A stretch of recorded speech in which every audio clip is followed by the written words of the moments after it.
Hallo ihr Lieben und schön, dass ihr wieder dabei seid. Ich bin Maria, ich habe einen kleinen Schrebergarten hier in Berlin und so wie viele in der Stadt mit einer Wohnung habe ich auch einen Balkon. Heute möchte ich euch richtig motivieren, euch um euren Balkon zu kümmern, indem wir uns um meinen Balkon kümmern. Natürlich erzähle ich euch von meiner Erfahrung der letzten Jahre, wie auch ihr zu einem richtig schönen Naschbalkon kommt. Ich habe die letzten Jahre hier erfolgreich Tomaten angepflanzt und viele, viele andere Dinge. Wir werden ein paar neue Sachen probieren anzupflanzen. Ihr bekommt heute von mir Tipps an die Hand. Wir räumen gemeinsam auf und am Ende haben wir einen Balkon, der fertig ist für die Bepflanzung, später mit den Tomaten und mit so einem kleinen japanischen Einschlag, denn die Deko wird so ein bisschen japanisch angehaucht, so ein richtiges Vollends-Makeover. Legen wir los. Bevor wir mit der Bepflanzung starten, müssen wir erst einmal für Ordnung sorgen. Ein aufgeräumter Balkon ist natürlich die beste Grundlage für unser kleines Projekt. Hier sind so ein paar Dinge, die ich jetzt mache. Ich spule das ein bisschen vor, damit es nicht so eintönig für euch ist. Zuerst werde ich eigentlich nahezu alles vom Balkon verräumen, außer diese größeren Pflanztöpfe. Die lasse ich stehen, denn die bleiben auch zukünftig dort. Das hat sich gut bewährt in den letzten Jahren. Wenn ihr das seht, ich habe das sind so 10 Liter Kübel und in der Ecke wächst jetzt gerade Rucola, gefolgt von Rapunzeln. Dann habe ich im Herbst letzten Jahres Knoblauch gesteckt und Lauchzwiebeln. Und genau so soll das auch ähnlich bleiben. Und in dem vorderen Bereich, jetzt hier rechts, dort wuchsen die Tomaten. Und das soll auch wieder so in der Art werden. Habt ihr Pflanzen auf dem Balkon, also Gemüsepflanzen, oder bleibt ihr bei Blumen? Und wenn ihr noch einen Tipp habt, was ich noch auf meinen Balkon pflanzen könnte, her damit. Schreibt es mir einfach in die Kommentare.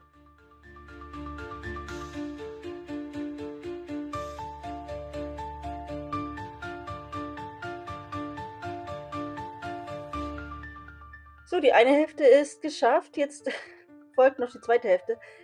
Ich weiß nicht, ob ich das alleine nur so mache, aber nutzt ihr euren Balkon im Winter auch als Vorratsschrank oder zweiter Kühlschrank?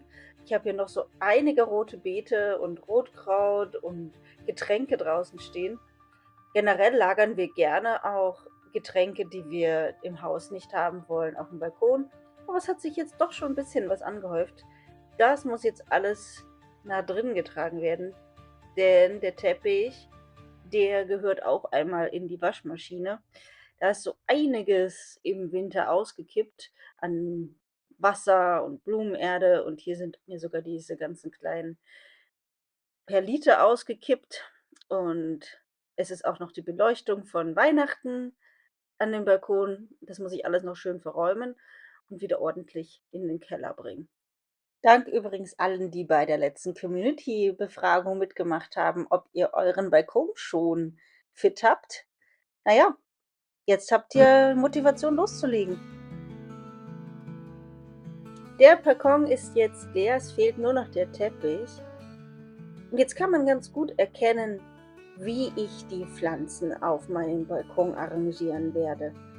Wie auch im letzten Jahr. Wir haben zum einen diese großen 10 Liter Kübel. Die sind sehr groß, haben großes Fassungsvolumen für Erde und hier, das ist der ideale Standort für Tomaten, Paprika, Himbeeren oder auch Zucchini. Das ist ganz euch überlassen.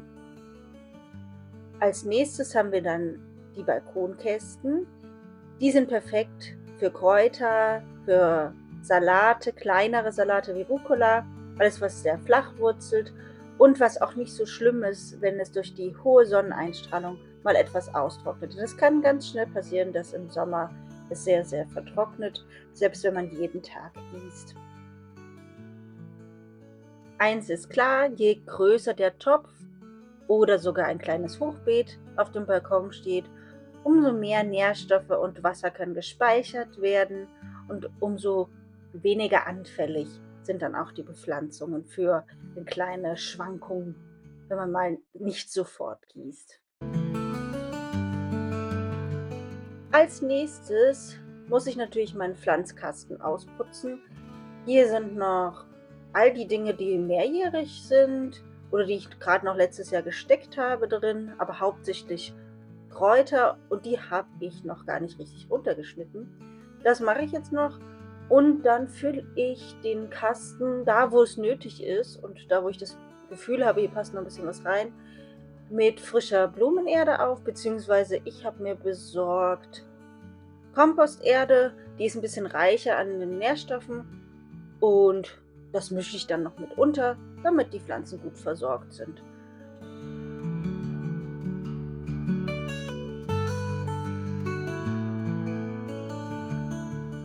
Für eine abschließende Versorgung dünge ich noch einmal dann mit organischem Flüssigdünger, denn der Blumenkasten ist ziemlich ausgemergelt und trocken über den Winter.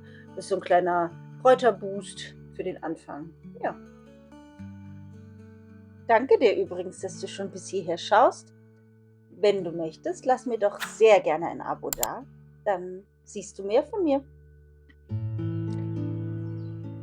In meinem zweiten Blumenkasten habe ich Minze. Wer nicht möchte, dass Minze sich in dem ganzen Blumenkasten verteilt, der sollte daran denken, die in einen extra Topf zu setzen.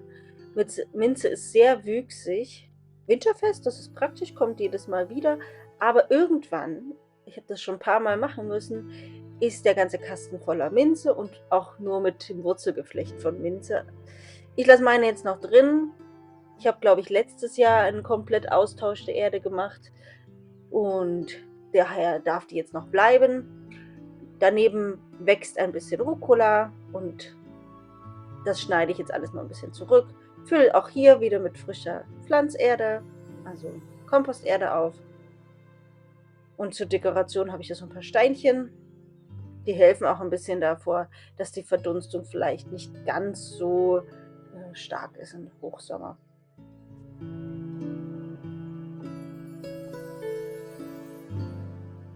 Stufe 2 ist geschafft. Alle meine Pflanzkästen sind jetzt ausgeputzt und es wächst nur noch das dort, was hier wachsen sollte.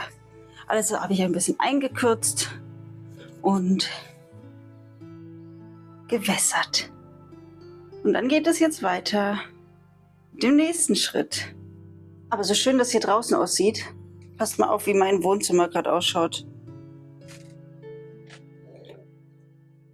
Ja, ich würde sagen, das dauert noch ein bisschen, bis ich das alles verräumt habe oder weggeschmissen habe oder verschenkt habe. Aus ästhetischen Gründen packe ich jetzt noch die Komposterde in so einen Eimer.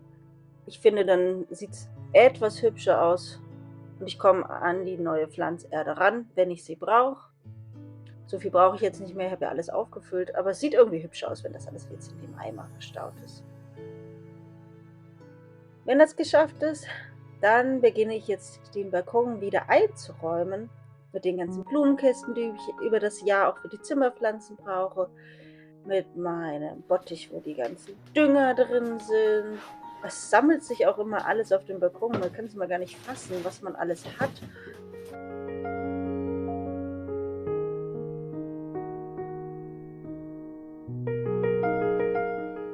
Als nächstes hat mich hier dieses Brettchen gestört. Ich weiß nicht, was mich geritten hat bei der Konstruktion, das da übrig zu lassen. Ich habe gedacht, ich säge das schnell mal eben mit der Handsäge ab, bis ich festgestellt habe, dass ich überhaupt keine Geduld habe. Also bin ich in den Keller geflitzt und habe mir etwas Besseres geholt, damit ich das rucki-zucki runterkriege.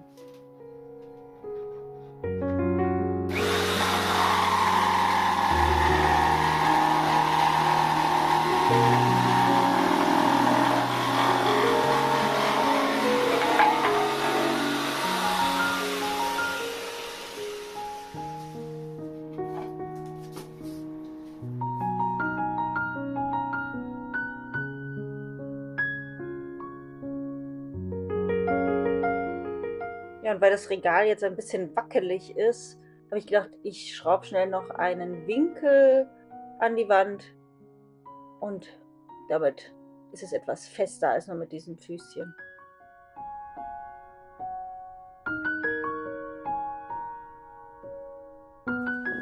Ja, jetzt habe ich nämlich Platz, hier noch einen Pflanzkasten zu positionieren, und zwar mit 2 Himbeeren. Das ist das erste Mal, dass ich das probiere. Ich glaube, es könnte ganz gut sein. Der Topf wird nicht in der knallen Sonne sein, sondern ebenerdig. Aber die Ranken, die sind ja hoch genug, um ausreichend Sonnenlicht zu bekommen. Gleichzeitig stehen sie hinter einer Säule. Ich glaube, das kann ganz gut werden. Ich habe denen jetzt noch ein kleines Rankgerüst aus Bambus gesteckt und mal sehen. Ich bin der festen Überzeugung, das wird richtig gut werden und man hat dann die Möglichkeit, auch Himbeeren vom Balkon zu naschen.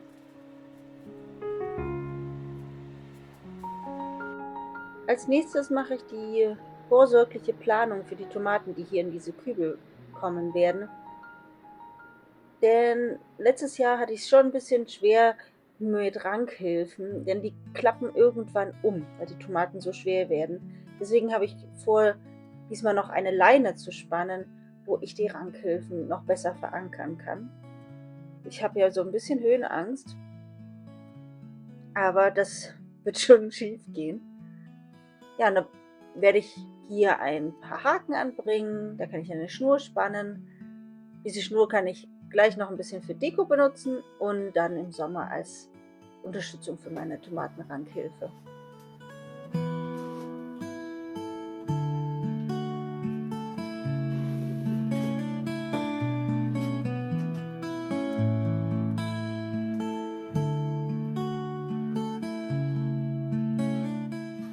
Als nächstes möchte ich ein bisschen die Wand verzieren. Ich habe mir hier ein Rankgerüst geholt, welches eigentlich dafür benutzt wird, quer aufzuhängen, wo man so Blumentöpfchen dran machen kann. Ich werde es jetzt hochkant hängen. Das dient mir so ein bisschen als dekoratives Objekt, soll gar nicht so einen richtigen Nutzen haben. Sollte es aber Pflanzen geben, die in den Blumentöpfen dieses oder nächstes Jahr wachsen, die etwas ranken müssen, dann habe ich eine Möglichkeit, die da dran festzubinden. Aber so nutze ich es als Dekoobjekt, soll ein bisschen so einen leichten asiatischen Touch unterstützen. So, kennt ihr diese japanischen Fenster? So war meine Idee. Ich habe euch da mal ein Bild rausgesucht. Die heißen Shoi, diese Fenster. Und irgendwie habe ich das Gefühl, dass das so einen ganz kleinen Flair hat. Man könnte jetzt natürlich noch weißen Stoff dahinter hängen. Mache ich vielleicht irgendwann anders.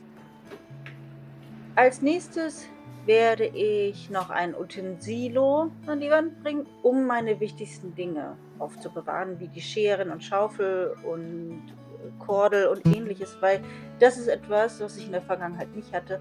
Und dann suche ich mich in den Kisten immer doof.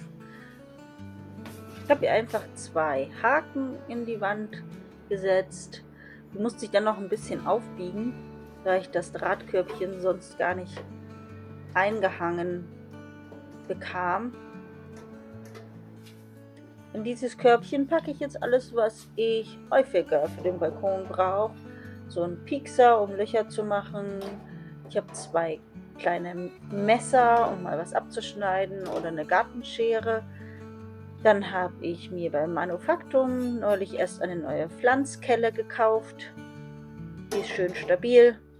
Die andere ist mir kaputt gegangen. Und eine kleine Harke.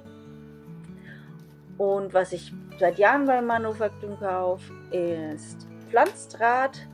Das ist so Draht, der ein bisschen mit Papier ummantelt ist. Der eignet sich hervorragend, um alles Mögliche hochzubinden oder zu befestigen. Und das packe ich jetzt auch noch mit in das Körbchen. So habe ich das immer griffbereit.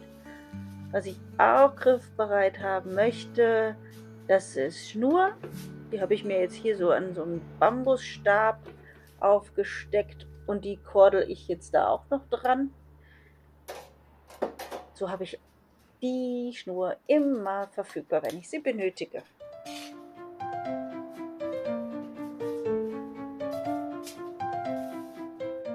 Da ich es nicht so mag, wenn die Dinge auf dem Boden stehen und dann können sie umfallen, möchte ich noch diesen Wäscheständer, den ich mir mal gebaut habe, so ein kleiner Mini-Wäscheständer, wo man mal so eine Kleinigkeit aufhängen kann, möchte ich auch noch an die Wand bringen. Das ist einfach aufgeräumter. Das fühlt sich irgendwie besser an, wenn nichts umfallen kann.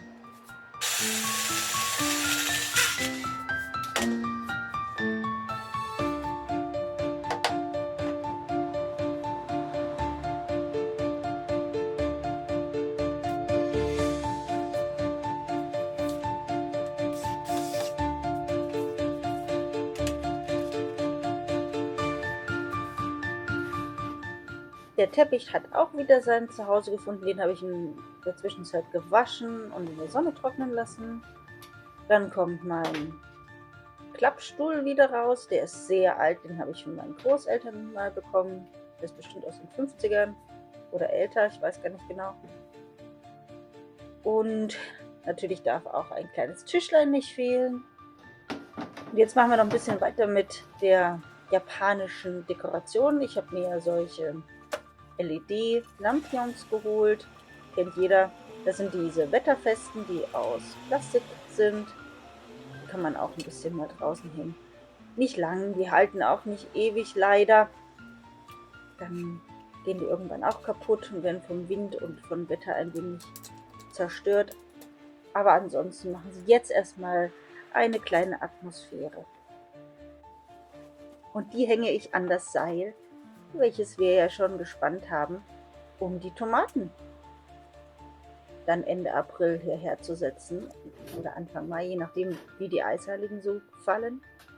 Aber bis dahin, bis die Tomaten so groß sind, haben die Lampions noch reichlich Platz. Und die nächste Dekoration habe ich mir erdacht.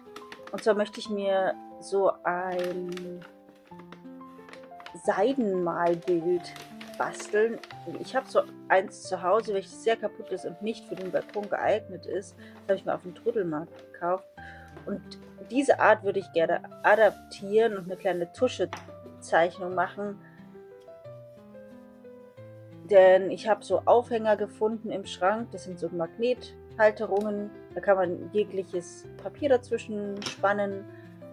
Dann habe ich mir Tusche geschnappt und mir ein Bild aus dem Internet als Inspro besorgt. Das werde ich einfach schnell abzeichnen. Und das bekommt dann auch einen schönen Platz auf dem Balkon.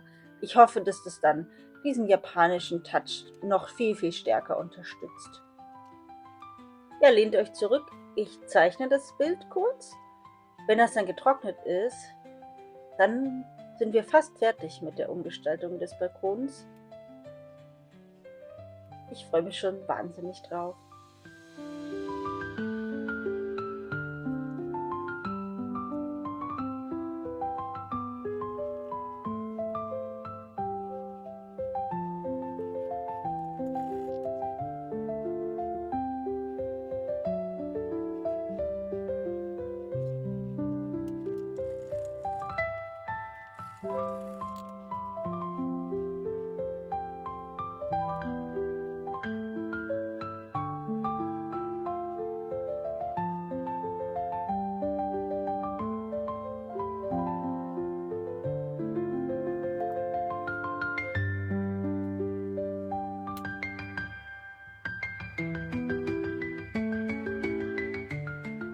In der Zwischenzeit habe ich schon 2 Haken in den Balkon gesetzt, 2 Nägel geschlagen. Und das eine hängen wir jetzt die Zeichnung. Da ist jetzt auch nicht so schlimm, wenn da so ein bisschen Wetter drauf fällt. Dann habe ich hier noch eine kleine Bambus-Dekoration. Kommt die auch noch hin. Und so denke ich, sieht es doch schon ganz romantisch aus. Der Stuhl bekommt noch ein frisches Polster und ein Kissen, welches ich schon hatte, was passend zum Teppich ist. Ja, und damit haben wir unseren Balkon umgestaltet und haben ihn fit für die neue Bepflanzung gemacht. Und, was sagt ihr?